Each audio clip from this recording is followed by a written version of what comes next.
It's been a year since it happened, but I still think about it more often than I'd like to admit. Grief is a strange thing. It lingers, twisting around the ones left behind, settling into the corners of their hearts like dust in an old house. When my friend lost her granddaughter, the weight of it was unbearable. The little girl was only 3 years old, too young, too full of life for something so cruel to happen. Her passing was sudden, unexpected, and it shattered my friend in a way I had never seen before. I wanted to help, but what can you possibly say to someone who has lost a child? There are no words that can stitch up a wound like that. The only thing I could do was be there for her, offer whatever comfort I could. So, before she traveled the 200 kilometers to attend the funeral, I invited her to stay at my home for a night. Maybe being around others, around laughter, around warmth, would help, even if just a little.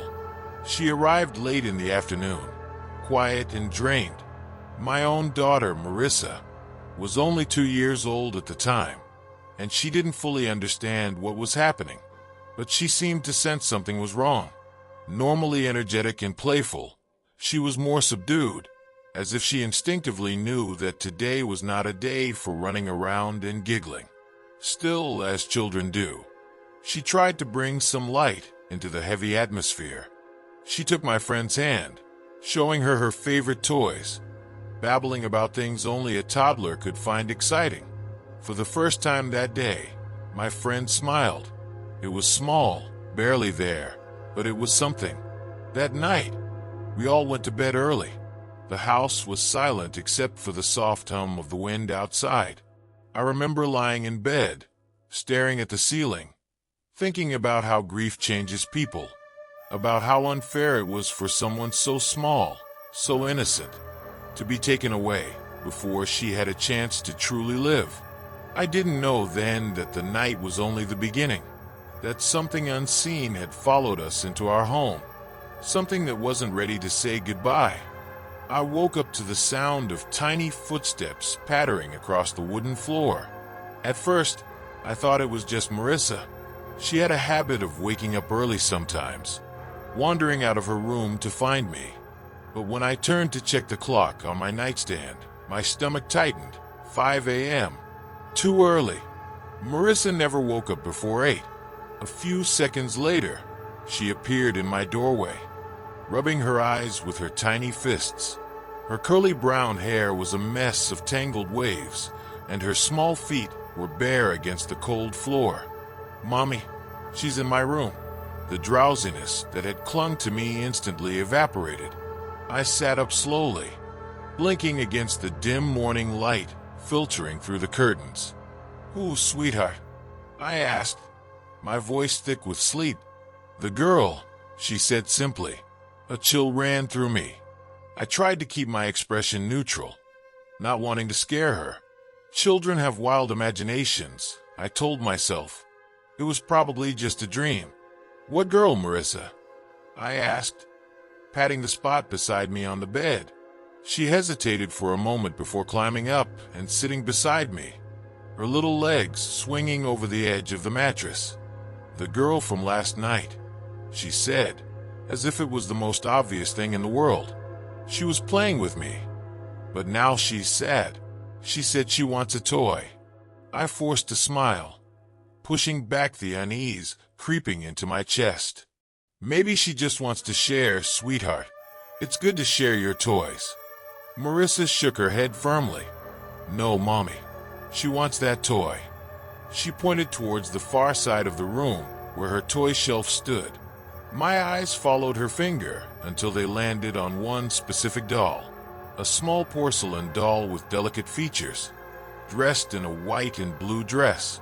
A strange heaviness settled in my stomach. It was a doll she never played with, one of those decorative ones that had been given to her as a gift, meant more for display than for actual playtime. I had never seen her show any interest in it before, but now something about it made my skin crawl. Marisa wriggled out of bed and trotted towards the shelf. She stood on her tiptoes, reaching up with small fingers. before carefully plucking the doll from its place. Then, without hesitation, she walked back to her bedroom, cradling it gently in her arms. I stayed frozen in place, listening as she whispered something too soft for me to hear. And then, the room was silent again. I didn't go back to sleep after that. The rest of the morning felt off. Marisa was acting like nothing strange had happened, happily munching on her toast while humming a little tune. But I couldn't shake the unease in my chest. Who had she been talking to? I kept telling myself it was just her imagination. Kids have imaginary friends all the time. But then I caught myself glancing at the doll she had placed on her bed, as if expecting it to move on its own. By noon, my nerves had settled a bit. I convinced myself I was overreacting, until I overheard Marisa talking to someone again. I was in the kitchen, washing dishes, when her voice carried down the hall. At first, I thought she was playing pretend, but when I stepped closer to her room, I noticed something strange. She wasn't just talking, she was listening, her head tilted slightly, eyes focused on an empty spot near her bed. She nodded as if responding to someone I couldn't see. "Are you still sad?" she asked softly. A pause. Then she nodded again. "It's okay. You can have it forever if you want." My blood ran cold. I stepped into the doorway. "Marisa, sweetheart, who are you talking to?" She turned to look at me, smiling like she always did. Too normal, too casual. "My friend," she said. I forced a smile. "Oh, what's your friend's name?" Marisa hesitated, then glanced at the empty spot again. She said she can't remember. A chill ran through me. Something about her tone. It was so sincere. I tried to keep my voice steady. "And where did your friend come from?" Marisa's little face scrunched up in thought. Then she pointed. Not at the closet, not at the window, but at the floor. She woke up under my bed. A heavy silence filled the room. I felt an invisible weight settle on my shoulders, pressing down on my chest. The air suddenly felt thicker, colder. I swallowed hard, trying not to let my fear show. That's nice, sweetheart. But maybe your friend should go back to sleep now, okay?" Marisa just giggled and shook her head. "She doesn't want to sleep anymore." I didn't know what to say. I stood there, staring at my daughter, my mind racing. Then, out of the corner of my eye, I noticed something. The doll had moved. It was no longer on the bed where Marisa had placed it earlier.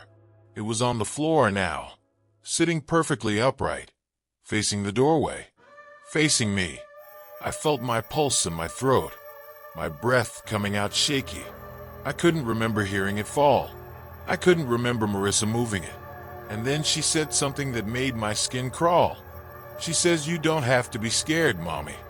Marisa smiled. "She just wants to stay." I didn't sleep that night. Every creak of the house, every whisper of wind outside had my nerves stretched thin. I tried to convince myself it was just Marisa's imagination, that kids her age made up friends all the time. But then there was the doll. I knew where she had placed it, and I knew it hadn't been there before. At some point, exhaustion won over fear, and I dozed off. But my sleep was restless, plagued with half-formed nightmares. I don't remember all of them, just flashes. Marisa standing by my bed in the dark, whispering in a voice that wasn't hers. A little hand reaching up from under her bed. A doll with empty, staring eyes. I woke up with a start. The room still cloaked in darkness. Something felt wrong. I turned toward the baby monitor on my nightstand. The small screen glowed softly, displaying the infrared view of Marisa's room.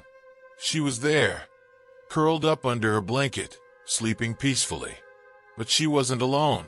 My breath caught in my throat. At the foot of her bed, just barely visible in the grainy night vision, the doll was sitting upright again. It had moved. I felt paralyzed, my mind struggling to rationalize what I was seeing. Maybe Marisa had done it in her sleep.